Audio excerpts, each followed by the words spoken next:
Across international borders is a criminal offence that comes with its serious consequences. In South Africa, a high country with a high unemployment rate, it is women that are the biggest targets as drug mules. More than 1,000 South Africans are being held at prisons abroad. Almost half of them are women. This plight is highlighted this Women's Month by 30-year-old Nontando Pendu, who had been arrested in Thailand for drug trafficking after being lured into a huge global drug syndicate. 10 years ago, Nontando Pendu's life took a turn for the worst. After years of being unemployed, a family friend offered her a job in Thailand. Desperate for work, she jumped at the opportunity. On arrival in Thailand, she was informed that to pay back the loan for her ticket, she would have to smuggle narcotics. The recruiters strapped drugs to her body and sent her into a trap. Only later did she realize that she had been used as a sacrificial lamb, carrying only a small portion of the drugs, while the other girls who carried more went through unnoticed. Pendu, unlike most girls who are still serving a life sentence, was granted amnesty by the Thai king and was released this year from the Bangkok's Club Presidential Prison after a decade. To tell the young ladies that they should not, sometimes if you have friends, just choose to have a good friends. Yeah, sometimes you won't know, human beings, they can act like to be a good people to you. You won't know the inside, but let's try to go to school.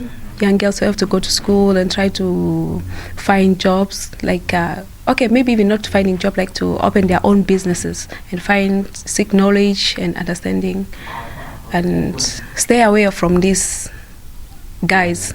Patricia Gerber, who runs the Locked in a Foreign Country Foundation and works with people incarcerated internationally, says the socioeconomic issues in South Africa are a factor in such crimes. The majority of the South Africans arrested abroad are women, and unfortunately many of them are recruited from rural areas, and we have a huge problem in our country with employment, and some of these are young mothers that have children, and unfortunately they are coerced, manipulated and told a lot of lies, and they are then recruited. But what the public must realize, these people that are recruited are not drug mules. Most times, it's the first time they've ever left our country. And secondly, that we call them the decoys, because they are recruited for the sole purpose to be arrested. Someone who knows the pain of being arrested in a foreign country is Nolubabalo Nobanda. Her story made national headlines when she was arrested in Thailand when authorities there found drugs in her dreadlocks. She also received amnesty and returns home this month with the aim of helping other vulnerable young ladies. They look at me, I did wrong, I pleaded guilty to the charges and I did my time. But the sad part about it is that our families also have to do the time with us.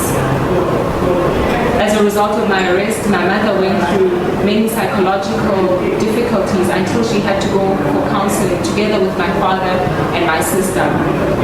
But now I'm going back home, and this is an opportunity for me to go out and also let others know that this is not about one individual suffering or being arrested. Despite existing legislation against human trafficking, the fight seems far from over. It's closer to home now, since we now have an act and we can actually connect the dots.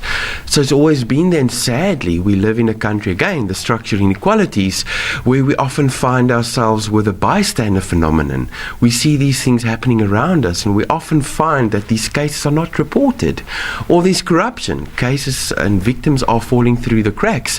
So it's really systemic, and unfortunately the available statistics doesn't measure up to how widespread it is.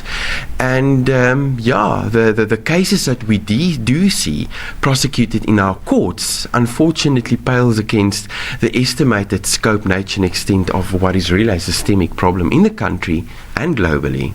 Now that she is back home, Pendu says she's going to use her experience to create awareness and help keep other young girls from being caught in the web of drug smuggling.